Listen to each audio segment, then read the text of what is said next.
নমস্কার, আমি প্রিয়তা। শুরু করছি উত্তরের সংবাদ। প্রথমেই আজকের বিশেষ সংবাদ। হলদিবাড়ি ও এনজিপির মধ্যে দুটি প্যাসেঞ্জার ট্রেন আজ সোমবার থেকে ডেমু ট্রেন হিসেবে চালু হলো। এই দুই স্টেশনের মধ্যে সকাল থেকে সন্ধ্যা দুবার করে যাতায়াত করবে প্যাসেঞ্জার ট্রেন দুটি। অরণ্য সপ্তাহের সমাপ্তি উপলক্ষে সোমবার একাধিক সচেতনতামূলক কর্মসূচির আয়োজন করল জলপাইগুড়ি বন দপ্তর।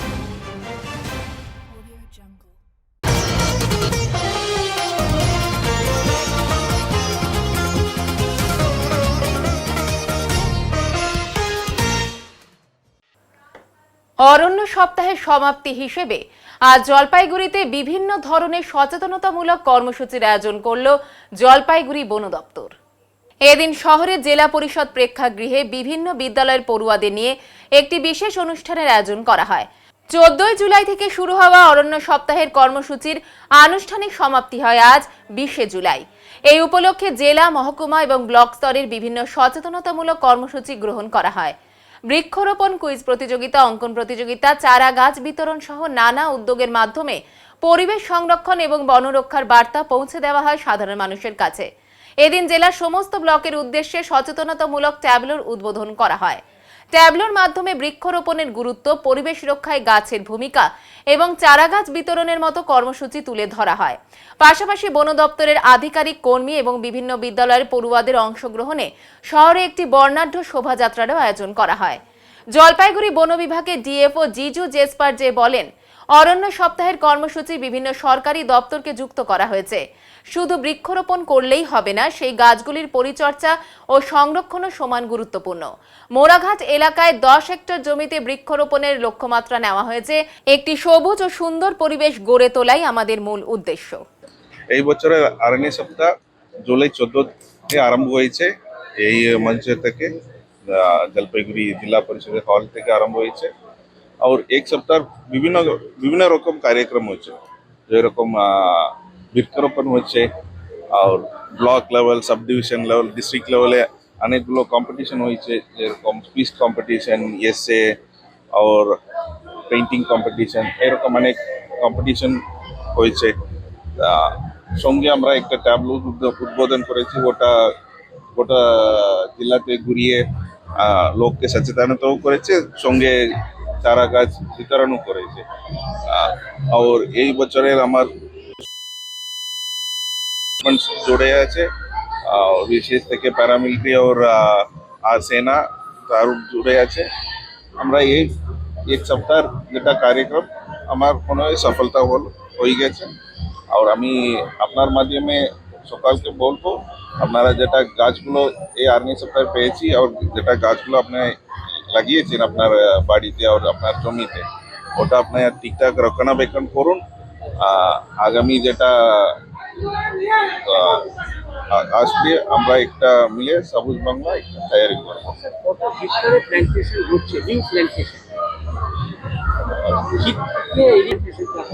দেখুন, এটা আমাদের সরকারি বন দপ্তর থেকে আমরা এই বছর আমাদের 10 হেক্টর প্ল্যান্টেশন টার্গেট আছে, যেটা মোড়াঘাট জঙ্গলে হচ্ছে। এছাড়া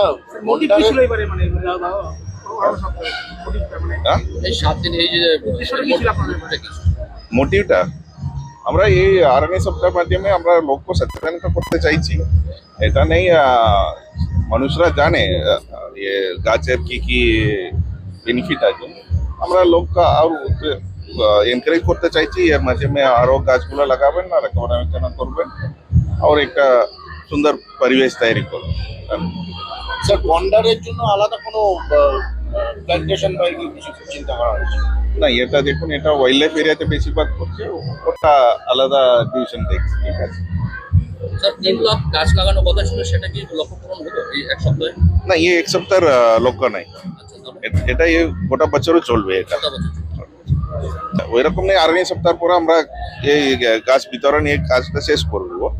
এটা বিভিন্ন ভাবে চলবে। এখন জলপাইতে গাছ বিতরণ হচ্ছে, ওইভাবে আমরা চাইছি এই লক্ষ্যটা পূরণ করবো।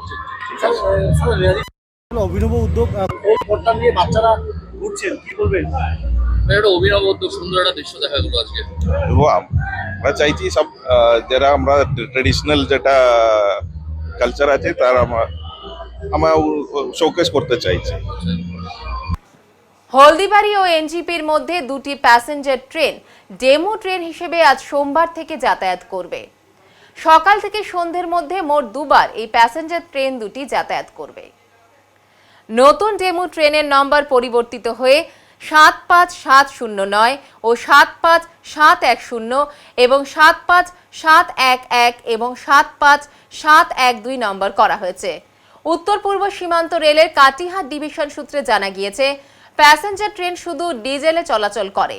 ডেমো ট্রেনের ডিজেলের পাশাপাশি বৈদ্যুতিক লাইনও চলতে পারবে। প্যাসেঞ্জার ট্রেনে একদিকে ইঞ্জিন থাকে বলে অন্তিম স্টেশনে গিয়ে প্যাসেঞ্জার ট্রেনকে ঘুরিয়ে ফের চালাতে হয়, কিন্তু ডেমো ট্রেনে দুদিকেই ইঞ্জিন থাকে। তাছাড়া ডেমো ট্রেনে মোবাইল চার্জার থেকে সিট সহ অন্যান্য পরিষেবাও অনেক উন্নত থাকে। নতুন ট্রেন পেয়ে খুশি যাত্রীরা, কারণ এই প্যাসেঞ্জার ট্রেন দুটিতে অনেকটাই সিট ক্যাপাসিটি রয়েছে বলে তারা দেখছেন। স্যার কেমন লাগছে নতুন? ভালো লাগছে, বিশাল লম্বা এবং এক জায়গায় উঠলে আরেক জায়গায় চলে যাওয়া যাচ্ছে। জায়গা কতটা রয়েছে? জায়গাটা অনেক আগের তুলনায় অনেক ভালো। এটা মনে হয় যে কলকাতার কোনো লোকাল ট্রেনে উঠছি আমরা, তাই তো মনে হচ্ছে। প্লেস দুদিকে ইঞ্জিন থাকে, যার জন্য এটা রিভার্সিং ব্যাপারটা থাকে না। কখনো মাথার দিকটা কাজ করবে, মানে ড্রাইভার থাকবে, কখনো পিছন দিকটায় কাজ করবে। উভয় দিকের ইঞ্জিন একসাথে কাজ করে, অর্থাৎ এটার উপরে একটি জেনারেটর বসানো থাকে ইঞ্জিনের মধ্যে। ইঞ্জিনের তলায় মোটর দেওয়া থাকে, ইঞ্জিনের উপরে জেনারেটরের মাধ্যমে বিদ্যুৎ তৈরি করা হয়। সেই বিদ্যুৎ দিয়েই নিচে মোটর দিয়ে চলে, অর্থাৎ ইলেকট্রিক দিয়ে চলে। এই ট্রেনগুলোর নাম হচ্ছে DMU, অর্থাৎ ডিজেল ইলেকট্রিক মাল্টিপল ইউনিট। এই ট্রেনগুলোর আরও একটি সুবিধা আছে, একই কোচের ভেতরে উঠলে একেবারে ইঞ্জিনের পিছন থেকে শুরু করে একদম পিছনের লেজের অবধি পৌঁছে যাওয়া যায় ভেতরে। যেটা বর্তমান ইঞ্জিনগুলো ট্রেনগুলো চলছে সেটা ভেতরে অত যাতায়াত করা যায় না। তো আমরা দাবি রাখবো এই ট্রেনটিকে শিলিগুড়ি জংশন অবধি নিয়ে যাওয়ার জন্য। অতীতে এই ট্রেনটা শিলিগুড়ি জংশন অবধি চলাচল করতো, সেটা বর্তমান সরকারের আগের সরকারের আমলে। সেটা ছিল শিলিগুড়ি নিউ জলপাইগুড়ি পর্যন্ত ব্রডগেজ লাইন ছিল, এবং নিউ জলপাইগুড়ি থেকে আবার শিলিগুড়ির দিকে মিটার গেজ লাইন ছিল। তখন একটা শাটেল ট্রেন এসে দাঁড়াতো নিউ জলপাইগুড়ি পর্যন্ত, সেখান থেকে আবার যাত্রীরা নেমে এই ট্রেনে উঠতো। তারপর কয়টা যাবে? হ্যাঁ, কয়টা? আজকে এখন আসবে আনুমানিক 10:15 হলদিবাড়িতে পৌঁছাবে। এখান থেকে 10:15 রওনা দিয়ে হলদিবাড়ি পৌঁছাবে, আনুমানিক বলছি, টাইমটা আমার অ্যাকুরেট মনে নেই। আবার হলদিবাড়ি থেকে ফেরত আসবে, নিউ জলপাইগুড়ি যাবে, নিউ জলপাইগুড়ি থেকে আবার ফেরত আসবে, আবার হলদিবাড়ি থেকে যাবে। মানে বিকালবেলা 5টা সাড়ে 5টার দিকে নিউ জলপাইগুড়ি দিকে এখান থেকে রওনা। আপনি সমস্ত ডিজেল ট্রেন কি লোকাল বন্ধ হয়ে যাবে আগামী দিনে? ইলেকট্রিক যখন তার টেনে দিয়েছে, সবগুলো তো ইলেকট্রিক হবেই। তো ইলেকট্রিকে শুনছি নাকি সাশ্রয় অনেক, রেলের আর্থিক দিক দিয়ে অনেক সাশ্রয় হবে এবং জ্বালানি দূষণ অনেকটাই কমে যাবে। না, এটা নতুন ট্রেন হওয়া ভালো একটা জিনিস পক্ষে। আর সাধারণত পাবলিক যেরকমভাবে যাওয়া অভ্যস্ত সেভাবে যাবে, আর যাতে টিকিট কাটে লোকে উঠতে পারে, তাতে সরকারেরও সুবিধা হবে। এটাই একটা আশা করি যে ভালো জিনিস হোক, তাই না? হ্যাঁ, এটা ডেমো ট্রেনের এখন কী পরিস্থিতি আছে, হবে না হবে সেটা তো আমরা ঠিক জানবো না। যতক্ষণ না চলাচল করতে পারবো, উঠতে পারবো, ততক্ষণ আমরা বুঝতে পারবো না। যে কয়েকদিনের পর বুঝতে পারবে, কয়েকদিন পরে বোঝা যাবে যে রেগুলার যারা প্যাসেঞ্জারি করি, আমরা যেমন রেগুলার প্যাসেঞ্জারি করি, তাতে আমাদের কি সুবিধা হবে কি সুবিধা হবে না সেটা আমরা পরবর্তীকালে বুঝতে পারবো। ফার্স্ট টাইম যদি এখন চালু করে, এখন সাধারণ পাবলিক তো আর বুঝবে না জিনিসগুলা, যে কখন যাবে, কখন কি করবে, কি সুবিধা আছে না আছে, কত ভাড়া আছে না আছে। সেটা গভর্নমেন্টের যত হবে, সুবিধা হবে, আমাদের সুবিধা হবে, গভর্নমেন্টেরও সুবিধা হবে। যেমন ভাড়া, ট্রেনের ভাড়া মনে করেন 20 টাকা হোক, 10 টাকা হোক, এরকম ভাড়া যদি আমাদের রেগুলার যদি আমরা টিকিট কাটি, তাহলে আমাদের সরকারের প্রফিট না। আমরুদ প্রকল্পের পাইপ ফেটে বড় ধরনের বিপর্যয় জলপাইগুড়িতে। ঘটনাটি ঘটেছে নিউ সার্কুলার রোডে। এদিন সকালে দেখা গিয়েছে একটি বিশাল আকৃতির পাইপের থেকে লিক, আর সেই লিক থেকেই বিশাল ঝর্ণার আকৃতির জল চারিদিকে ছড়িয়ে পড়ে। অনেকেই দৃশ্য দেখে হতবাক হয়ে পড়েন। যদিও এই খবর পুরসভার কাছে পৌঁছানোর সাথে সাথে বিশেষ টিম পাঠিয়ে এই পাইপ মেরামত করার ব্যবস্থা করে দেওয়া হয়।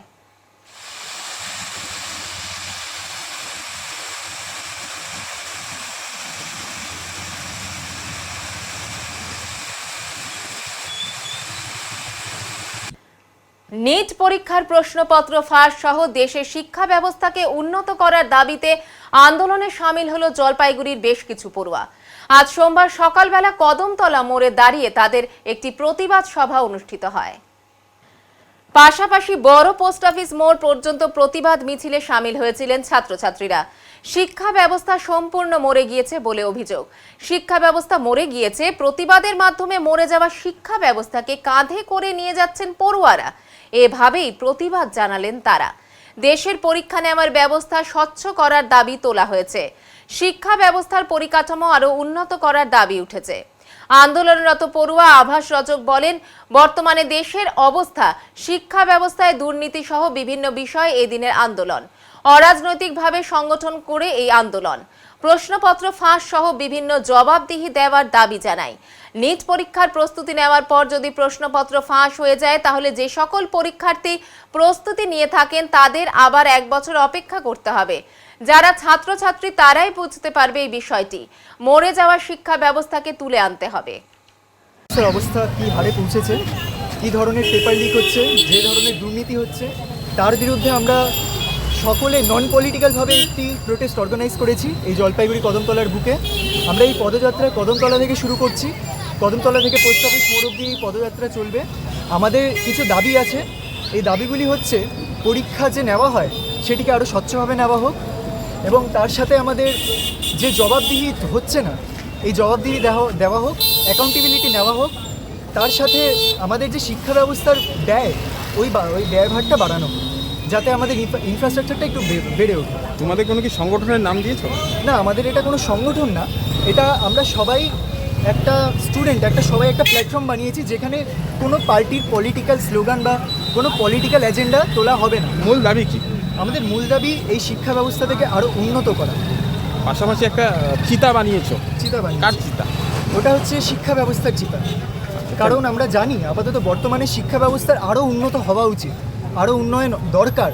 আমরা স্টুডেন্টরা যা যা জিনিস ফেস করছি, এই জিনিসটা আমরাই জানি যে একটা নিট অ্যাসপিরেন্ট যখন প্রিপারেশান নেয় তারা কিভাবে করে নেয়।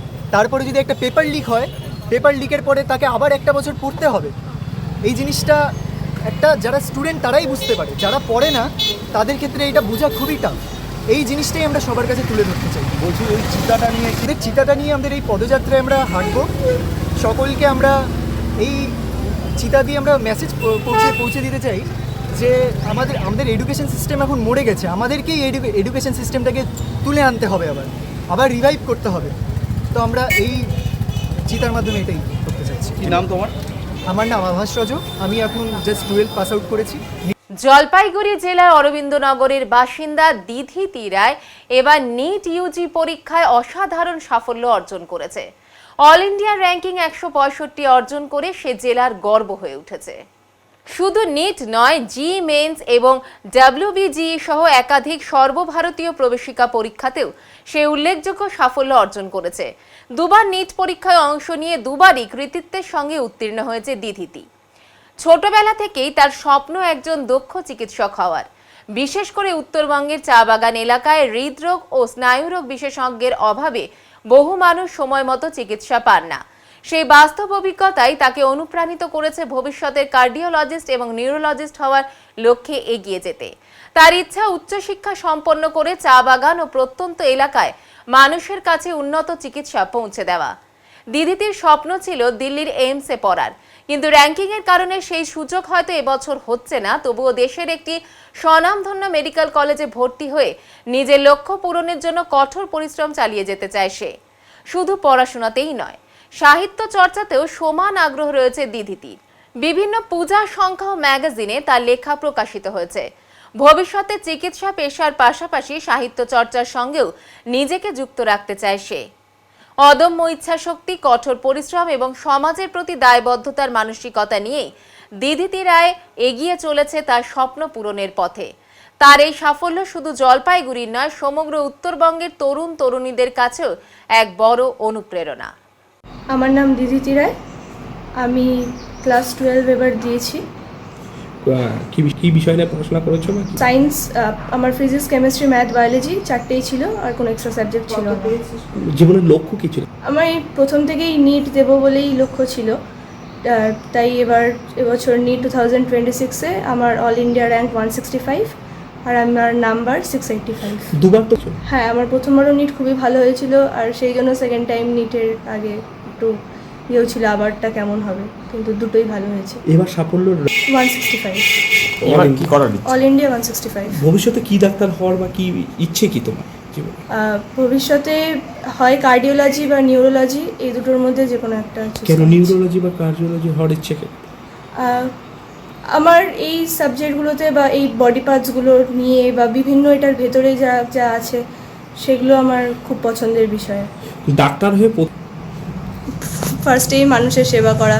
এখন আমরা যখন যাই কোনো গভর্নমেন্ট হসপিটালে ভালো ডাক্তার পেতে তো একটু সমস্যা হয়ই, তো বেশি টাকা দিয়ে করতে হয়, অবশ্যই আমাকেও অনেক সময় এগুলো ফেস করতে হয়। তাই চা বাগান অধ্যুষিত হয়? হ্যাঁ, অবশ্যই। কিভাবে দাঁড়াবে তাদের পাশে? হ্যাঁ, যেভাবে যতটা পারা যায়, যতটা কম করে তাদের থেকে নেওয়া যায়, বা অনেক সময় ফ্রিতে গিয়ে করেও। এই কারণেই আমার বাবাও চেয়েছিল, মাও চেয়েছিল, দুজনেই। তাই এই কারণেই আমি নিটটা চুজ করেছিলাম। ভালো ছিল পড়াশোনাতে, এবং আমি জানতাম যে ও একদিন এরকম মানে খুব ভালো একটা জায়গায়ও যাবে। তো যাই হোক, ও বিভিন্ন পরীক্ষা দিয়েছে এবং প্রত্যেকটাতেও সাফল্য পেয়েছে। যেরকম এখানে তো নিটে প্রথমবার পরীক্ষা দিয়েছিল, সেটাতে তো ভীষণ ভালো পরীক্ষা হয়েছিল, যাই হোক ক্যান্সেল হয়ে গেল। এবার সেকেন্ড টাইম তখন আমরা বললাম যে তুই নিশ্চয়ই পারবি আবার। তো এবারও খুবই ভালো পরীক্ষা দিয়েছিল, এবং পরীক্ষা দিয়ে এসে বলেছিল মানে 700 এবার পাবো। যাই হোক, নিটের ভেতরে অনেক স্ক্যাম থাকে। তারপর তো নাম্বার দেখলাম যখন পেলো তখন 685 পেয়েছে। অল ইন্ডিয়া র্যাঙ্ক ওর 165 আর জেলার ক্যাটাগরি র্যাঙ্ক 145। তাছাড়াও ও সিবিএসসি পরীক্ষায় ভীষণ ভালো করেছে, 98.7 পেয়েছে, 97.8 পেয়েছে। তারপরে WBJতে র্যাঙ্ক করেছে হচ্ছে 52, সেখানেও যাদবপুরেও চান্স পেয়েছে। তারপরে অল ইন্ডিয়া ইঞ্জিনিয়ারিং যেটা যেই মেন্স, সেখানে ওর র্যাঙ্ক করেছে, সেখানে হচ্ছে অল ইন্ডিয়া মানে পার্সেন্টাইল ওর 99.898, যেটা মানে ভীষণই ভালো র্যাঙ্ক। আর অল ইন্ডিয়া র্যাঙ্ক ছিল 709। এবার মেয়েকে কি করার ইচ্ছা আপনার? এবার মেয়েকে অবশ্যই আমি ডাক্তার করতে চাই, তার কারণ মানুষের সেবা করার জন্য এর চাইতে ভালো প্রফেশন বোধহয় আর কিছু হতে পারে না। আমার নাম দীপশিকা সাহা। আপনি কি করেন? আমি হাই স্কুল টিচার। আর ওর বাবা হচ্ছে অ্যাডভোকেট, এবং আমি সবসময় বলতাম বাবা যেরকম মানুষের সেবা করে, ভীষণ দরিদ্র মানুষের সেবা করে, সেরকম তুমিও এই ডাক্তার হয়ে যেন গরিব মানুষদের পাশে বাবার মতো দাঁড়াতে পারো, এটা করবে। আর ওর সাফল্যের পেছনে ওর বাবার যেরকম আছে, তার আরেকজনদের নাম না বললে হবে না, যেটা আমার মা বাবা, যার ওর দাদু দিদা যেটা সব সময় ওর মানে ওকে সাপোর্ট দিয়ে গেছে। আমি বাড়িতে থাকতাম না, ওর বাবা বাড়িতে থাকতো না, তো এই দাদু দিদা ছাড়া, সাহায্য ছাড়া ওর পক্ষে এই জায়গায় আসা সম্ভব ছিল না। আমি আর কি বলবো, নাতনির সাফল্যে কতটা আনন্দ সেটা তো বুঝতেই পারছো তোমরা, যে একটা মাত্র নাতনি আমার, ও জীবনে প্রতিষ্ঠিত হবে, এটাই হচ্ছে সবথেকে আমাদের বড় আনন্দ। প্রাক্তন জেলা আইএনটিটিইউসি সভাপতি তপন দে গ্রেপ্তার, জোর চর্চা রাজনৈতিক মহলে। জলপাইগুড়ির প্রাক্তন জেলা আইএনটিটিইউসি সভাপতি তপন দেকে গ্রেপ্তার করেছে রাজগঞ্জ থানার পুলিশ। রবিবার বিকেলে তাকে রাজগঞ্জ থানায় ডেকে জিজ্ঞাসাবাদ করা হয়, পরে জলপাইগুড়ি কোতোয়ালি থানায় নিয়ে গিয়ে জলপাইগুড়ি জেলা ও দায়রা আদালতে পেশ করা হয়। পুলিশ সূত্রে জানা গিয়েছে, জমি সংক্রান্ত বিরোধ, হুমকি দেওয়া এবং সরকারি কাজে বাধা দেওয়ার অভিযোগে দায়ের হওয়া একটি পুরনো মামলায় তাকে গ্রেপ্তার করা হয়েছে। আদালতে নিয়ে যাওয়ার সময় তপন দে জানিয়েছেন, আমাকে একটি পুরনো মামলায় গ্রেপ্তার করা হয়েছে। এই ঘটনাকে ঘিরে জেলার রাজনৈতিক মহলে ব্যাপক চর্চা শুরু হয়েছে। জেলা তৃণমূল কংগ্রেসে গোষ্ঠী দ্বন্দ্বের সময় তিনি মমতা বন্দ্যোপাধ্যায় পন্থী শিবিরে ছিলেন বলে রাজনৈতিক মহলে নানা জল্পনা তৈরি হয়েছে। যদিও পুলিশ জানিয়েছে, এটি শুধুমাত্র পুরনো মামলার তদন্তের অংশ। গ্রেপ্তারিকে রাজনৈতিক উদ্দেশ্য প্রণোদিত বলে ওঠা অভিযোগের বিষয়ে প্রশাসন বা তৃণমূল কংগ্রেস এখনো পর্যন্ত কোনো আনুষ্ঠানিক প্রতিক্রিয়া জানাননি। তপন দা কিছু বলবে? কেন অ্যারেস্ট হলো? না, এখন কিছু বলছি না। কি কারণে, কোথা থেকে অ্যারেস্ট করা হলো? রাজগঞ্জ। কেন করা হলো? পুরনো কোনো কেস হতে পারে। কি কেস ছিল তাও বলতে পারছি না। আমার তো সব কেসে বেল হওয়া আছে, 2001, 2000 আর 2016। কি মনে হচ্ছে, কি কারণটা কি হতে পারে? এটা ঠিক বুঝতে পারছি না। ঠিক আছে। শ্রাবণ যাত্রীদের সেবায় সদর ব্লকের অন্তর্গত বাহাদুর গ্রাম পঞ্চায়েতের পাঙ্গা বটতলা বাজার সংলগ্ন এলাকায় একটি জলছত্র, একটি হেলথ ক্যাম্প এবং একটি বিশ্রামাগারের ব্যবস্থা করা হয়েছে। এই পরিষেবা শ্রাবণ মাসের প্রতি রবিবার ও সোমবার চালু থাকবে। বোলবম যাত্রায় অংশগ্রহণকারী শিব ভক্তদের বিশ্রাম, বিশুদ্ধ পানীয় জল এবং প্রাথমিক চিকিৎসা পরিষেবা প্রদানই এই উদ্যোগের মূল উদ্দেশ্য। আজকের এই অনুষ্ঠানে উপস্থিত ছিলেন সদর ব্লকের বিএমএইচ ডাক্তার প্রীতম বসু, বাহাদুর গ্রাম পঞ্চায়েতের প্রধান অমিত দাস, বাহাদুর গ্রাম পঞ্চায়েতের এক্সিকিউটিভ অ্যাসিস্ট্যান্ট বিনয় কুমার রায়, এলাকার বিশিষ্ট নাগরিক বৃন্দ, গ্রামবাসী এবং অসংখ্য শিব ভক্ত। বাহাদুর গ্রাম পঞ্চায়েতের পক্ষ থেকে সকল শ্রাবণ যাত্রী ও শিব ভক্তদের জানাই আন্তরিক শুভেচ্ছা ও শুভকামনা। মহাদেবের আশীর্বাদ সকলের জীবনে সুখ, শান্তি ও মঙ্গল বয়ে আনুক, এমনটাই জানানো হলো বাহাদুর গ্রাম পঞ্চায়েত সদর ব্লকের পক্ষ থেকে। বাহাদুর গ্রাম পঞ্চায়েত সদর ব্লকের যে প্রতি বছরের সুন্দর এই ব্যবস্থাপনা খুব ভালো লাগলো। আর এইভাবে যত প্রতি বছর এরকম করে আমরা যাচ্ছি, প্রতি বছর যাই, প্রতি বছরে খুব ভালো ব্যবস্থা, সেবা শান্তি হয়। আমরা খুব খুশি যে এরকম ব্যবস্থা করছি। ঠিক আছে। দীর্ঘদিনের বিরোধের অবসানের পথে বিটিডব্লিউইউ। মনোজ টিগ্গা ও রাজেশ ছেত্রীর বৈঠকে ঐক্যের বার্তা। দীর্ঘ কয়েক মাসের মতবিরোধ কাটিয়ে ঐক্যের পথে এগোতে শুরু করেছে বিটিডব্লিউইউর দুই গোষ্ঠী। রবিবার সাংসদ মনোজ টিগ্গার বাসভবনে অনুষ্ঠিত গুরুত্বপূর্ণ বৈঠকে মনোজ টিগ্গা ও রাজেশ ছেত্রীর উপস্থিতিতে দুই পক্ষ সংগঠনের স্বার্থে একসঙ্গে কাজ করার বার্তা দেয়। বৈঠকে চা শ্রমিকদের স্বার্থ রক্ষা, সংগঠনকে আরও শক্তিশালী করা এবং ভবিষ্যতে যৌথভাবে সাংগঠনিক কাজ এগিয়ে নিয়ে যাওয়ার বিষয়ে বিস্তারিত আলোচনা হয়। উপস্থিত নেতারা ব্যক্তিগত মতভেদ ভুলে সংগঠনের বৃহত্তর স্বার্থকে অগ্রাধিকার দেওয়ার সিদ্ধান্ত নেন। উল্লেখ্য, আগে সংগঠনের অন্দরে মতবিরোধ প্রকাশ্যে চলে এসেছিল। ওদলাবাড়িতে সংগঠনের একাংশ বিষ্ণু রায়ের বিরুদ্ধে তৃণমূলের নেতাকে দলে নেওয়ার অভিযোগ তুলে বিক্ষোভ ও কুশপুতুল দাহ কর্মসূচি পালন করেছিল। সেই ঘটনাকে কেন্দ্র করে সংগঠনের অভ্যন্তরে বিরোধ আরও স্পষ্ট হয়ে উঠেছিল, যদিও এই অভিযোগের বিষয়ে বিষ্ণু রায়ের কোনো প্রতিক্রিয়া মেলেনি। জাতীয় সড়ক থেকে লোহার ব্যারিকেড সরালেন শ্রীরূপা মিত্র। জাতীয় সড়কের বিভিন্ন স্থানে এখনো লোহার ব্যারিকেড ও ড্রাম পড়ে থাকতে দেখা যায়। অভিযোগ, অতীতে নাকা চেকিং এর জন্য বিভিন্ন রাস্তায় এসব ব্যারিকেড বসানো হয়েছিল। বিশেষ করে যেখানে নাকা চেকিং নিয়মিত হতো সেসব এলাকাতেই এগুলো এখনো পড়ে থাকতে দেখা যায়। সম্প্রতি মাল ব্লকের এলেনবাড়ি ও খুনিয়া মোড় এলাকায়ও এমন দৃশ্য দেখা যায়। ওই পথ দিয়ে যাওয়ার সময় বিজেপি সাংসদ শ্রীরূপা মিত্র রাস্তার ওপর পড়ে থাকা লোহার ব্যারিকেড ও ড্রাম দেখতে পেয়ে গাড়ি থেকে নেমে সেগুলো সরিয়ে রাস্তার পাশের জঙ্গলের দিকে রেখে দেন। তার বক্তব্য, রাস্তার ওপর এভাবে ব্যারিকেড পড়ে থাকলে দুর্ঘটনার আশঙ্কা তৈরি হতে পারে। এর আগেও বিভিন্ন জায়গায় তাকে রাস্তার ওপর পড়ে থাকা এমন ব্যারিকেড সরাতে দেখা গিয়েছে। স্থানীয় পথচলতি মানুষের একাংশ তার এই উদ্যোগকে স্বাগত জানিয়েছেন বলে জানা গিয়েছে। একদম চলুন চলুন চলুন চলুন চলুন চলুন চলুন চলুন।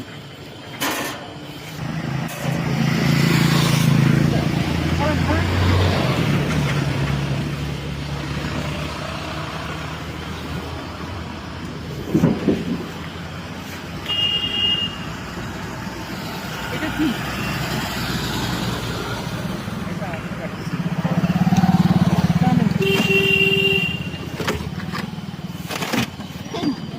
হবে না।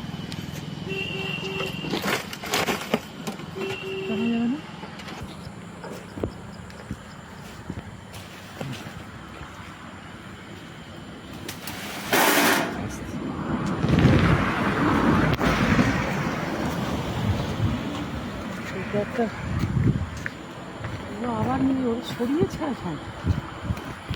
খবরটা পেলো? হ্যাঁ, ওখানে ট্রাফিকটা আছে, বসে লুকিয়ে আছে।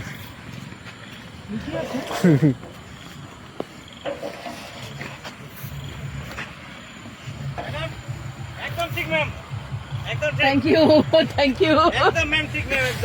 দেখছো কি করে রাখছে রাস্তায়? একদম ম্যাম, থ্যাংক ইউ।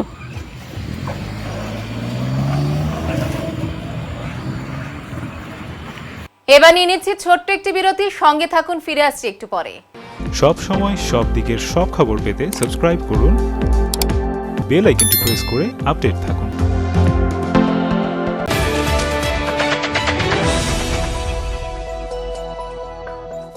উত্তরবঙ্গের ম্যানেজমেন্ট শিক্ষার নতুন দিশা EIILM কলকাতা জলপাইগুড়ি ক্যাম্পাস। রায়গঞ্জ বিশ্ববিদ্যালয় অনুমোদিত EIILM কলকাতা জলপাইগুড়ি ক্যাম্পাস বর্তমানে উত্তরবঙ্গের অন্যতম জনপ্রিয় ও বিশ্বাসযোগ্য ম্যানেজমেন্ট কলেজ হিসেবে দ্রুত পরিচিতি লাভ করেছে। গত দীর্ঘ 8 বছর ধরে এই প্রতিষ্ঠান সফলভাবে ছাত্রছাত্রীদের বিভিন্ন ম্যানেজমেন্ট স্নাতক ও স্নাতকোত্তর ডিগ্রি এবং স্কিল ডেভেলপমেন্টের মাধ্যমে কর্পোরেট জগতে সুপ্রতিষ্ঠিত করে তুলতে নিরলসভাবে কাজ করে চলেছে।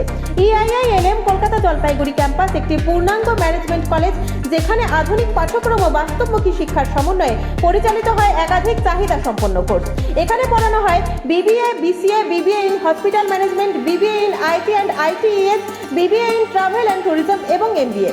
অভিজ্ঞ দক্ষ অধ্যাপক অধ্যাপিকাদের তত্ত্বাবধানে ছাত্রছাত্রীরা শুধু পাঠ্যজ্ঞানই নয়, বরং বাস্তব জীবনের জন্য প্রয়োজনীয় দক্ষতা, নেতৃত্ব গুণ ও নৈতিক চরিত্র গঠনের সুযোগ পেয়ে থাকে। ছাত্রছাত্রীদের ভবিষ্যৎ ক্যারিয়ার গঠনে EIILM কলকাতা জলপাইগুড়ি ক্যাম্পাস সবসময় অগ্রাধিকার দেয় প্লেসমেন্ট ও ইন্ডাস্ট্রি এক্সপোজারকে। বর্তমানে প্রতিষ্ঠানের সঙ্গে যুক্ত রয়েছে 45টিরও বেশি স্বনামধন্য কোম্পানি ও সংস্থা। প্রতিষ্ঠানের ঠিকানা EIILM কলকাতা জলপাইগুড়ি ক্যাম্পাস, পান্ডাপাড়া, কালীবাড়ি, জলপাইগুড়ি। যোগাযোগ নাম্বার 8250031303। সাধ্যের মধ্যে ইলেকট্রিক স্কুটি কিনবেন ভাবছেন? সরকার এন্টারপ্রাইজ নিয়ে এলো দারুণ সব স্কুটির সম্ভার। স্টার্টিং প্রাইস থাকছে মাত্র 49,999 থেকে, সাথে স্যামসাং সেলের লিথিয়াম ব্যাটারি, এক চার্জে মাত্র 8 থেকে 10 টাকা খরচে 250 কিলোমিটার পর্যন্ত মাইলেজ। এছাড়াও সেল, সার্ভিস, পার্টস একই ছাদের তলায় পাচ্ছেন। নাম্বার প্লেট, পলিউশন, ইন্স্যুরেন্স কিচ্ছু লাগছে না। EMI ফ্যাসিলিটির মতো সুবিধাও রয়েছে। চার্জ দিন, সিম্পলি রাইড করুন। তাই নিজের পছন্দের কোম্পানির পছন্দের মডেল নিতে আজই আসুন সরকার enterprise, Zamindar Para, Paharpur, Jalpaiguri, near techno India school. জীবনের নানা সমস্যা নিয়ে চিন্তিত? জলপাইগুড়ি শহরবাসীর জন্য বিশেষ সুযোগ। আগামী 5 ও 6 আগস্ট কদমতলায় হোটেল জেলা প্রীতমে আসছেন খ্যাতনামা স্বর্ণ পদকপ্রাপ্ত জ্যোতিষবিদ দেববাণী আচার্য শ্রী দেবাশিস মুখার্জি, বাস্তু বিশেষজ্ঞ, হস্তরেখাবিদ এবং জ্যোতিষশাস্ত্রে অভিজ্ঞ। আপনার জীবনের নানান সমস্যার সমাধান পাবেন সরাসরি পরামর্শে। শিক্ষা, ভাগ্য, বিবাহ, কর্মজীবন, পারিবারিক সমস্যার সমাধান এখানেই। প্রত্যেক মাসেই জলপাইগুড়িতে বসবেন, তাই দেরি না করে আজই বুকিং করুন স্ক্রিনে দেওয়া নম্বর।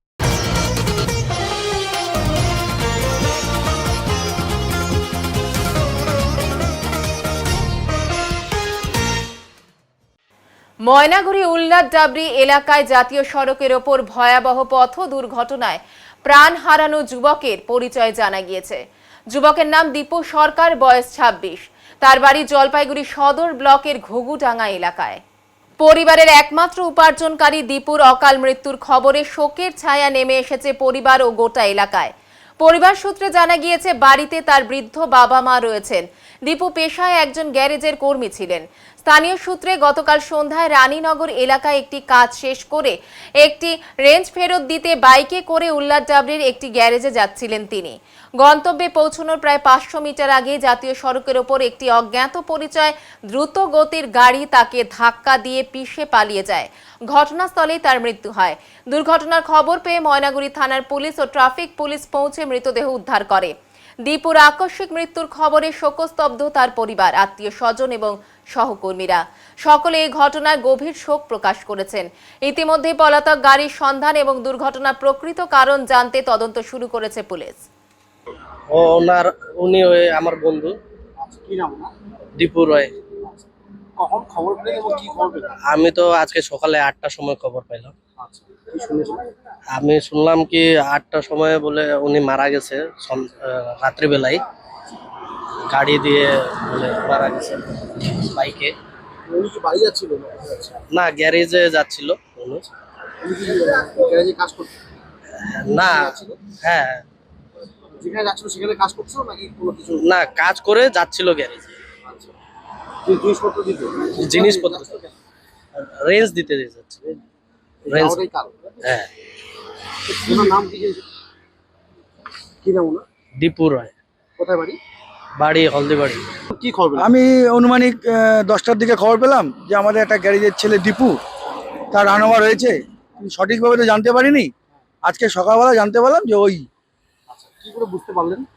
ওর জামা, মানে আমার এক বন্ধু ছিল, মানে আমার এক ভাই ছিল অমল, তারা দেখে পরে জানতে পারলো নিশ্চয়ই কোনো আইডেন্টিফাই হয়েছে যে ওই আছে। তারপর কেন গেছিল ওইদিকে ও? এখন কেন গেছিল সেটা বলতে পারবো না, তখন তো আমার সাথে যোগাযোগ অনেকদিন ধরে নাই ওর। উনি কি কাজ করতো? আগে কাজ করতো, এখনো আমাদের এখানে এখানে কাজ করে না, চম্পুদার কি এখানে। কাজ করে ও? ও ফিটার। উনি বাড়ি কোথায়? বাড়ি হচ্ছে ঘুঘুডাঙ্গা। বাড়িতে কি রয়েছে? বাড়িতে মানে ওর দিদি আছে, দিদি হয়তো বিয়ে হয়ে গেছে, আর মা বাবা আছে। আর মানে ইনকাম করার মতন যে ছিল সে হচ্ছে দীপুই ছিল। আর মা বাবা এখন মানে একাই। অসুস্থ বাবা নাকি? না, বয়স্ক? বয়স্ক আছে। এখন কত বয়স ওটা বলবো, কোনদিন ওর বাড়িতেও যাইনি আমরা। একমাত্র উপার্জন ওই দীপুই করতো। এটা তো বলতে পারলাম না দাদা, দেখেন ও তো মনে করেন কাজ করছে রানীনগরে। এবার দুপুরবেলা গিয়েছিল আমার কাছে, দুপুরবেলা আমার কাছে রেঞ্জ একটা আনতে গেছিল কাজের জন্য। এবার নিয়ে দুপুরবেলা কাজ করেছে রানীনগরে। কি কাজ করে মূলত? ও তো মূলত গ্যারেজেই কাজ করে, আমাদের সাথেই কাজ করতো আগে একসাথে। আপনার গ্যারেজ কোথায়? আমার গ্যারেজ উল্লাডাবরি জোড়াবান্ধে। সেখানে গেছিল? হ্যাঁ, সেখান থেকে রেঞ্জ নিয়ে আসছিল দুপুরবেলা। আচ্ছা। এবার দুপুরবেলা রেঞ্জ নিয়ে এসে মনে করেন কাজে গেছে ও, কোথায় রানীনগরে কাজ করবে বললো। রানীনগরে কাজ করে মনে করেন বিকেল মনে করেন 7টা নাগাদ, 7:30 নাগাদ আমাকে ফোন করেছিল যে ওলদা রেঞ্জটা কোথায় কি করবো। আমি বললাম ওকে যে আমার বাড়িতে দিয়ে যা বা কোথাও কাউকে দিয়ে যা। এবার ওটাই আমার সাথে লাস্ট কথা ছিল। এবার তারপরে কি করছে সেটা তো আমার বলতে পারলাম না। আর এবার আমি রাত্রি 10টা, 10:30 নাগাদ আমি শুনি যে ও এরকম কেস মারা গেছে হঠাৎ করে একজন আমাকে। সেটা আমি বলতে পারলাম না। এবার আপাতত ওইদিকে যেহেতু হয়েছে তাহলে ওটাই হবে। এবার ওইদিকে যখন আমাকে 10টা, 10:30 নাগাদ আমি শুনলাম যে এরকম কেস, তখন আমার তো মাথা খারাপ হয়ে গেল, স্বাভাবিক। এবার আমার গ্যারেজের মোটামুটি কিছুটা 1/2 কিলোমিটার দূর হবে, এতটুকু দূরে কাছে গিয়ে হয়ে গেছে। এবার তখন তো আমার তো মাথায় খারাপ হয়ে গেল যে এরকম কেস। বাড়ি তো ঘুঘুডাঙ্গা আছে। কেমন বয়স হবে? 25-26 হবে। বাড়িতে মা বাবা রয়েছে, এক দিদি ছিল, দিদির বিয়ে হয়েছে 2 বছর আগে। বাবা মা মোটামুটি 50 প্লাস টালাস হবে। শুনলাম উপার্জন নাকি একাই করতো? হ্যাঁ, এই তো আপাতত বাবা মা তো আছে। এবার এই তো বাইরে যেহেতু আপাতত পয়সা এখনই রোজগার শুরু করেছে না, বিয়ে করেনি, ছেলে মেয়েটে দেখছে, বিয়ে করবে, বোঝা গেল তার আগেই তো এই ঘটনা। বহুত দুঃখজনক ব্যাপার। বিভিন্ন দাবি দাওয়া নিয়ে পশ্চিমবঙ্গ আশা স্বাস্থ্যকর্মীদের স্মারকলিপি প্রদান জেলা মুখ্য স্বাস্থ্য আধিকারিকের কাছে। পশ্চিমবঙ্গ আশা স্বাস্থ্যকর্মীরা আজ অর্থাৎ সোমবার জেলা মুখ্য স্বাস্থ্য আধিকারিকের কাছে বিভিন্ন বিষয় নিয়ে স্মারকলিপি প্রদান করেন। তারা বলেন যাদের জন্য তারা রিক্রুটেড অর্থাৎ যাদের জন্য তারা নিয়োগ হয়েছেন তাদের জন্য কাজ ঠিকভাবে করতে পারছেন না। মূলত তারা মা ও শিশুর স্বাস্থ্য পরিষেবা দেওয়ার জন্য কাজ করতেন, কিন্তু এখন তা ব্যাহত হচ্ছে। সরকারের প্রশাসনিক কাজ তাদের উপর চাপিয়ে দেওয়া হচ্ছে। প্রথমে তাদের অন্নপূর্ণার কাজ করতে হতো, এরপর আয়ুষ্মান ভারতের কাজ করতে হচ্ছে। এছাড়াও তাদের মূল আরও দাবি রয়েছে, যার মধ্যে স্থায়ীকরণ করা, বোনাস ও বকেয়া প্রদান করা সহ বিভিন্ন দাবি নিয়ে একটি মিছিল মাদ্রাসা ময়দান থেকে শুরু হয়ে জেলা মুখ্য স্বাস্থ্য আধিকারিকের দপ্তরে বিক্ষোভ প্রদর্শনের মাধ্যমে শেষ হয়। আচ্ছা, আজকে হচ্ছে আমাদের এই পশ্চিমবঙ্গ আশা স্বাস্থ্যকর্মীদের জেলা কমিটি আজকে সিওমএইচের কাছে আসতে আমরা বাধ্য হলাম। আমাদের ক্ষেত্রে নিয়ে এখন স্বাস্থ্যক্ষেত্রে ব্যবহৃত আশাকর্মীদের প্রশাসনিক কাজে ব্যবহার করার একটা রীতি চলে আসছে। প্রথমে ছিল আমরা অন্নপূর্ণার সার্ভের কাজ করলাম, তারপরে আমাদের আয়ুষ্মান আসলো। কিন্তু এই স্বাস্থ্যখাতে ব্যবহার করার কারণে আমরা রিক্রুটেড মা শিশুর স্বাস্থ্য, সেই স্বাস্থ্য পরিষেবার কাজ ব্যাহত হচ্ছে। এবং আমাদের ক্ষেত্রে সেই জায়গাটায় আমাদের আরও একটা বিষয়, যেটা আমরা আমাদের যে জায়গায় কাজ করে যাচ্ছি আমাদের গ্রামগুলোর ক্ষেত্রে নিয়ে, আমাদের সেখানে তাদের ক্ষেত্রে নিয়ে আমরা নিজেরা বুঝতে পারছি তারা সমস্যার সম্মুখীন হচ্ছে, কিন্তু আমাদের কাছে সময়ের অভাবে তাদের সেই সমস্যাগুলোকে সমাধান করার ক্ষেত্রে নিয়ে যাই আমরা অপারগ হয়ে উঠছি। এই অতিরিক্ত প্রশাসনিক এবং স্বাস্থ্য দুই বিভাগের কাজ করতে গিয়ে আশা দিদিদের নাজেহাল অবস্থা। এরপর উপর্যুপরি যেটা চালানো হচ্ছে সেটা হচ্ছে ইকেওয়াইসির মতন ডেটা অপারেটিংয়ের কাজ। এবার এই ডেটা অপারেটিংয়ের ক্ষেত্রে নিয়ে প্রত্যেকের 6 মাসের ক্ষেত্রে নিয়ে আমাদের যেটা বলা হচ্ছে যে মোবাইলটা সরকারিভাবে দেয়া, মানছি মোবাইল সরকারিভাবে দেয়া, কিন্তু সরকারি মোবাইল দেওয়ার ক্ষেত্রে নিয়ে, অনলাইনের কাজের ক্ষেত্রে নিয়ে তাদেরকে পর্যাপ্ত কোনো প্রশিক্ষণ দেওয়া হয়নি। সেই কারণে তাদের ক্ষেত্রে এখনও কাজের অসুবিধা চলছে। এছাড়া সময়সীমার ক্ষেত্রে নিয়ে স্বাস্থ্য পরিষেবায় কাজ করবে না প্রশাসনিক কাজগুলো করে রাখবে, সেই ক্ষেত্রে নিয়ে আশাদের ক্ষেত্রে আজকে বিভৎস সমস্যার সম্মুখীন হচ্ছে। সেই কারণে আজকে আমরা এখানে কথা বলতে এসেছি। আচ্ছা, এই যে আপনাদের যে অনলাইনে কাজগুলো বা যে প্রকল্পের কাজগুলো, এগুলো তো আপনাদের কি কাজ কি করার কথা? এবার সেই কাজটাই আমরা আজকে জানতে আসবো। প্রশাসনিক ডেটা অপারেটরের কাজটাও আশা দিদিদের করার কথা কি কথা নয়। বিজেপি এবং তৃণমূল ছেড়ে প্রায় 150 জন সিপিআইএম এ যোগদান করলেন পাহাড়পুর গ্রাম পঞ্চায়েতের অন্তর্গত জলপাইগুড়ি মেডিকেল কলেজ এবং হাসপাতাল সংলগ্ন পরেশপল্লী এলাকায়। রবিবার বিকেলে এক অনাড়ম্বর সভায় এই এলাকার মানুষ লাল পতাকা হাতে তুলে নেন। সকাল থেকেই সরকারি ইঞ্জিনিয়ারিং কলেজ এবং জলপাইগুড়ি মেডিকেল কলেজ এবং হাসপাতাল সংলগ্ন এলাকায় লাল পতাকায় মুড়ে দেওয়া হয়েছিল। উপস্থিত মানুষের অভিযোগ, যে আশা নিয়ে তারা বিধানসভায় বিজেপিকে নিয়ে এসেছিলেন সেই আশা ভঙ্গ হয়েছে। নতুন সরকার আসার পর এলাকার বহু মানুষের কাজ চলে গিয়েছে বিভিন্ন অজুহাতে। অধিকাংশ মহিলা অন্নপূর্ণা ভাণ্ডারের টাকা পাননি, বৃদ্ধ ভাতা পাচ্ছেন না এলাকার বয়স্ক নাগরিকেরা। উন্নয়নের থেকে বঞ্চিত এলাকা, ফলে আগামী দিনে লাল ঝান্ডার পাশে থাকার অঙ্গীকার করেছেন তারা। এই সভা থেকে এসআইআর এর নাম বাদ যাওয়া, বৈধ ভোটারদের নাম ভোটার তালিকায় অন্তর্ভুক্ত করা, নিত্য প্রয়োজনীয় জিনিসের দ্রব্যমূল্য বৃদ্ধির বিরুদ্ধে 100 দিনের কাজ দ্রুত চালু, শ্রমিকদের ন্যূনতম মজুরি, রাজ্য জুড়ে নারী নির্যাতনের বিরুদ্ধে সবার হাতে কাজের দাবিতে 10ই আগস্ট জলপাইগুড়িতে জেল ভরো আন্দোলনকে সকলকে সামিল হওয়ার আহ্বান জানান নেতৃবৃন্দ। এদিনের কর্মসূচিতে বক্তব্য রাখেন সিপিআইএম এর সদর পশ্চিম এরিয়া কমিটির সম্পাদক শুভাশিস সরকার, জেলা কমিটির সদস্য বিপ্লব ঝা, আজম আলী আব্বাস, অসীম রায়, কৃষ্ণ সেন, দুলাল রায় প্রমুখ। রাজ্যে নতুন সরকার গঠনের পর থেকেই রাজ্য জুড়ে যেভাবে সাধারণ মানুষের ওপর অত্যাচার শুরু হয়েছে তার বিরুদ্ধে সরব হন বক্তারা। বিজেপিকে ভোট দিয়ে ভুল করেছেন বলে স্বীকার করে নেন ওই এলাকার উপস্থিত মানুষ। এই সভায় উপস্থিত ছিলেন জলপাইগুড়ি সরকারি ইঞ্জিনিয়ারিং কলেজ থেকে সদ্য কাজ হারানো 20 জন যুবক যুবতী। সিকিউরিটি এজেন্সির টেন্ডার বিলম্বের কারণ দেখিয়ে এদেরকে ছাঁটাই করে দেওয়া হয়েছে প্রায় 19 দিন যাবৎ। আতঙ্কে রয়েছেন ওই সমস্ত কর্মীর পরিবার। আমাদের মূলত সিপিআইএম পার্টিতে তো এইভাবে যোগদান বা জয়েনিং হয় না। আমরা মূলত আমাদের যে কর্মসূচি, আমাদের যে লড়াই, সেই লড়াইয়ে যারা আমাদের সঙ্গে থাকতে চায়, যারা আমাদের সঙ্গে আসতে চায়, তাদেরকে পাশে নিয়েই আমরা এগিয়ে যেতে চাই। ফলে এই ইঞ্জিনিয়ারিং কলেজ সংলগ্ন এলাকা, 10 তলা সংলগ্ন এলাকা, এখানে মানুষের বিভিন্ন সমস্যা। পুরানো সরকারকে পরিবর্তন করে একটা আশা নিয়ে তারা নতুন সরকারকে এনেছিলেন, ভেবেছিলেন যে হয়তো মানুষের কাজ হবে, মানুষ হয়তো কিছু পাবে, মানুষ হয়তো ভালো মতো বেঁচে থাকতে পারবে, কিন্তু দেখা যাচ্ছে যে সেটা মানুষ নিরাশ হয়েছেন। ফলে পুরানো তৃণমূল, নতুন বিজেপি সমস্তটা নিয়েই কিছু মানুষ আজকে আমাদের সঙ্গে এসছেন, আমাদের সঙ্গে থাকবেন বলে অঙ্গীকার করেছেন। ফলে তাদের লড়াইটাকে আমরা আগামী দিনে এগিয়ে নিয়ে যাব। কতজনের মতো যোগদান করলো এখানে? তো আজকে যা আছে তাতে ওরা যা লিস্ট করেছে তাতে 150 থেকে 200 জন আমাদের সঙ্গে থাকবেন বলে আজকে এসছে। একটা সমস্যা, কাজ চলে গিয়েছে, সরকার পরিবর্তন হতে হবে। হ্যাঁ, সমস্যা তো এটা বিভিন্ন জায়গায়। ঠিকাদারি সংস্থার পরিবর্তন হয়েছে এই অজুহাত দেখিয়ে বিভিন্ন জায়গায়, বিভিন্ন সিকিউরিটি কোম্পানি, বিভিন্ন কোম্পানিতে যারা কাজ করে, সিকিউরিটি গার্ড থেকে শুরু করে অন্যান্য, তাদেরকে বের করে দেওয়া হচ্ছে এবং অন্যদেরকে ঢুকিয়ে দেওয়ার একটা মোটা অঙ্কের টাকা নিয়ে অন্যদেরকে সেখানে কাজে ঢুকিয়ে দেওয়ার একটা চেষ্টা হচ্ছে। ফলে CI2 এবং সিপিআইএম পার্টি আমরা লাগাতার এদের পাশে আছি, যাতে কোনো কাজ তো কোনো সরকার দিতে পারছে না, না কেন্দ্রের সরকার না রাজ্যের সরকার, এখন ডবল ইঞ্জিন সরকার, কোনো কাজ নেই মানুষের হাতে। কিন্তু কাজ যারা করছে কর্মরত, তাদেরকে সেই কাজ থেকে কোনো মতেই বের করা যাবে না। ফলে তাদের পাশে আমরা থাকবো, তাদের নিয়ে আমরা লড়াই করব। বর্ষার মরশুমে পর্যটক শূন্য কালিম্পং জেলার বিন্দুতে নেমে এসেছে চরম মন্দা। সাধারণত এই সময় বিন্দু, ঝালং, জলঢাকা, প্যারন, তাসিগাঁও সহ সংলগ্ন পাহাড়ি এলাকায় পর্যটকদের ভিড় থাকে চোখে পড়ার মতো, কিন্তু এবারে সেই চেনা ছবি নেই। ফলে বিপাকে পড়েছেন পর্যটনের উপর নির্ভরশীল প্রায় 150 জন ব্যবসায়ী। হোটেল, হোমস্টে, রেস্তোরাঁ থেকে ছোট দোকান, সব ক্ষেত্রেই ব্যবসা প্রায় বন্ধের মুখে। স্থানীয় ব্যবসায়ীদের দাবি, পর্যটক না আসায় আয় একেবারে তলানিতে ঠেকেছে। ভবিষ্যৎ নিয়েও বাড়ছে দুশ্চিন্তা। স্থানীয়দের আশঙ্কা, পরিস্থিতি দ্রুত না বদলালে বর্ষার মরশুমে বিন্দুর পর্যটন শিল্পে আরো বড় ধাক্কা নামতে পারে। नमस्कार।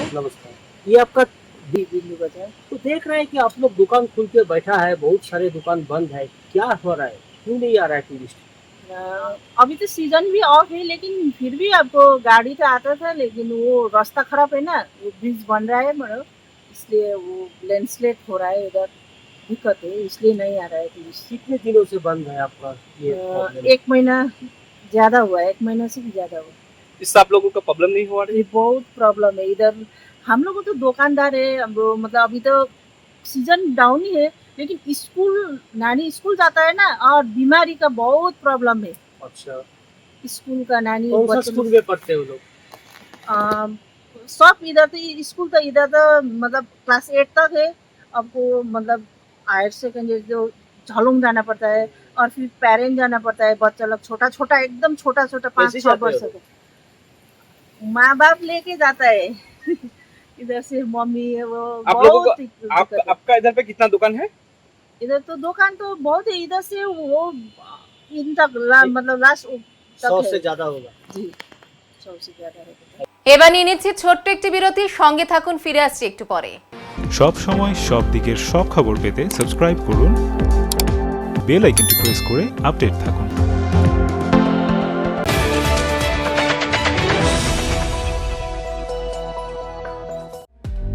বাঙালি মানেই ভোজন প্রিয়, আর তবে যদি কথা হয় মিষ্টির, তাহলে তো কোনো কথাই নেই।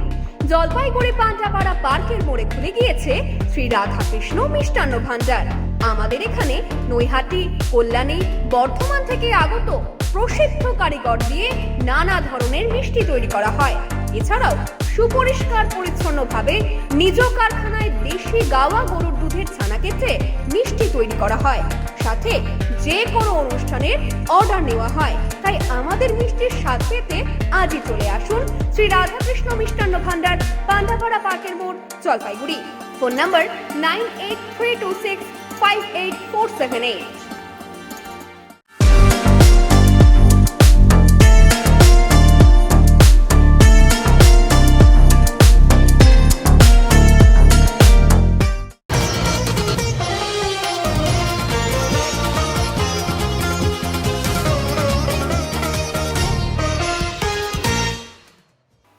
উত্তরে বৃষ্টি, তিস্তা এবং জলঢাকা নদীর ওপর হলুদ সতর্কতা অব্যাহত। সকাল থেকে মেঘলা আকাশ, জলপাইগুড়ি জেলা জুড়ে বিক্ষিপ্তভাবে বৃষ্টি। পাহাড় এবং সমতলে বৃষ্টির জেরে ফুঁসছে তিস্তা, জল বাড়ছে জলঢাকা নদী সহ অন্যান্য নদীগুলোয়। তিস্তায় মেকলিগঞ্জে অসংরক্ষিত এলাকায় হলুদ সতর্কতার পাশাপাশি NH-31 জলঢাকা নদীর ওপর সংরক্ষিত এবং অসংরক্ষিত এলাকায় হলুদ সতর্কতা অব্যাহত। সোমবার সকাল 8টায় গজলডোবা ব্যারেজ থেকে 1830.99 কিউসেক এবং কালীঝোড়া ব্যারেজ থেকে 1788 কিউসেক জল ছাড়া হয় বলে জলপাইগুড়ি সেচ দপ্তর ফ্লাড কন্ট্রোল রুম সূত্রে সোমবার সকালে জানা যায়। এবারে আবহাওয়ার খবর।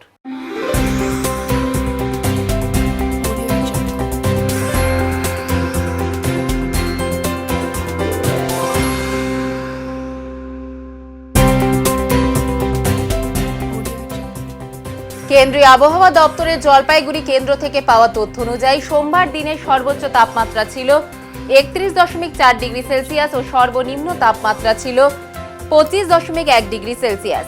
গত 24 ঘন্টায় বৃষ্টিপাতের পরিমাণ ছিল 55.3 মিলিমিটার। শেষ করবার আগে আজকের বিশেষ বিশেষ সংবাদ আরো একবার। হলদিবাড়ি ও এনজিপির মধ্যে দুটি প্যাসেঞ্জার ট্রেন আজ সোমবার থেকে ডেমু ট্রেন হিসেবে চালু হলো। এই দুই স্টেশনের মধ্যে সকাল থেকে সন্ধ্যা দুবার করে যাতায়াত করবে প্যাসেঞ্জার ট্রেন দুটি। অরণ্য সপ্তাহের সমাপ্তি উপলক্ষে সোমবার একাধিক সচেতনতামূলক কর্মসূচির আয়োজন করল জলপাইগুড়ি বন দপ্তর। উত্তরের মন পরিবেশিত উত্তরের সংবাদ এখনকার মতো এই পর্যন্তই। নমস্কার।